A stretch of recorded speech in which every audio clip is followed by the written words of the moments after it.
Welcome to Barbara's Bulletin, the podcast where we dive into the most pressing news and stories from around the world. We have a fascinating topic to explore, one that's been making headlines lately: the shifting landscape of the U.S.-Israel relationship.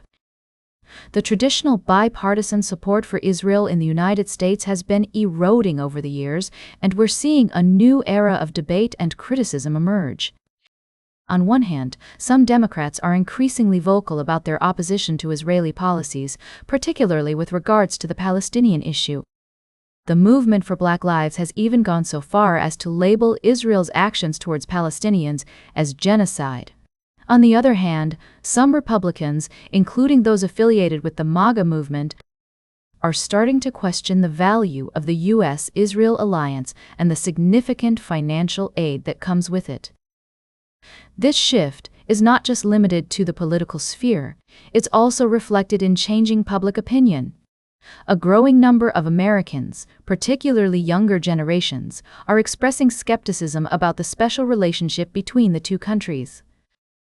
The rise of social media has also played a role, allowing for diverse perspectives and critiques of Israeli policies to reach a wider audience.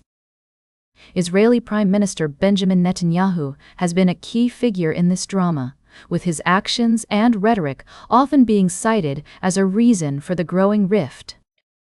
His government's expansion of settlements, its response to Palestinian protests, and its close relationship with the Trump administration have all contributed to the controversy.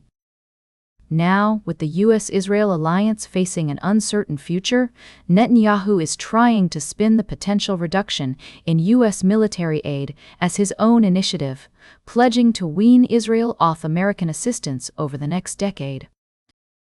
As we navigate this complex and sensitive topic, it's essential to approach it with nuance and balance.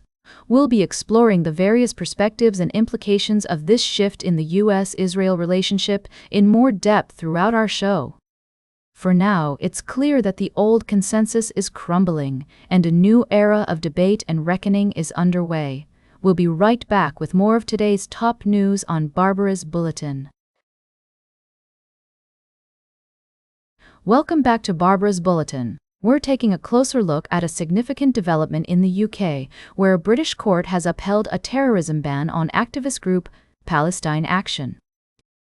The ban, which was imposed under the country's Terrorism Act, makes membership of or support for the pro-Palestinian protest group a criminal offense punishable by up to 14 years in prison. According to reports, the appeals court ruled that the proscription decision was not unlawful, with Judge Sukar stating that Palestine Action is not, as it claims, a direct action. Civil disobedience protest group like the suffragettes operating transparently in the open. Instead, the court found that the group operates with secret cells to avoid detection and prosecution of those using violence to destroy property. The ban has been controversial, with thousands of people arrested and charged for supporting the group. Palestine Action's co-founder, Huda Amori, had challenged the ban, arguing that it was disproportionate and had a significant impact on human rights. However, the British government has defended the proscription, citing concerns about the group's violent tactics. It's worth noting that Palestine Action has mainly targeted weapons factories in Britain, particularly those belonging to the Israel-based defense group Elbit. The group's stated goal is to end global participation in Israel's genocidal and apartheid regime. However, the British government has made it clear that it does not condone violence or extremism, and that the ban is necessary to protect national security. As this story continues to unfold, we'll be keeping a close eye on developments. The ruling has significant implications for freedom of speech and assembly in the UK and raises important questions about the balance between national security and human rights. Welcome back to Barbara's Bulletin. I'm your host, Barbara. As we wrap up today's show, we're taking a closer look at two significant policy announcements from Reform UK, led by Nigel Farage. The party has unveiled plans to tax companies hiring foreign workers and ban foreign nationals from living in social housing. These proposals have sparked intense debate, with some arguing they'll prioritize British workers and reduce the strain on public services, while others claim they're divisive and could harm the economy. Let's break down the details. Reform UK's Treasury spokesman Robert Jenrick outlined a graduated levy targeted at lower-paid jobs, which would force firms to put British workers first, migrant workers second. The party estimates this tax cut would cost the Treasury $11.2 billion, but claims it can be paid for by the planned levy on foreign employees. The proposed tax rates range from £3,750 for companies employing foreign workers full-time at the minimum wage to £500 for those earning £100,000 a year. Jenrick argues this will reduce the easy lever of cheap foreign labor without penalizing firms hiring skilled workers.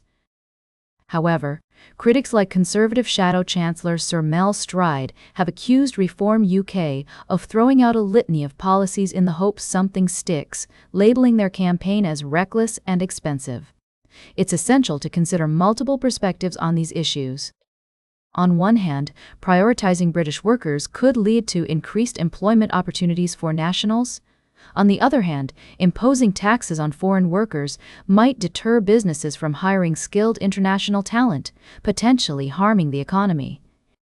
As we delve into the complexities of these proposals, it's crucial to remember that immigration and labor policies have far-reaching consequences.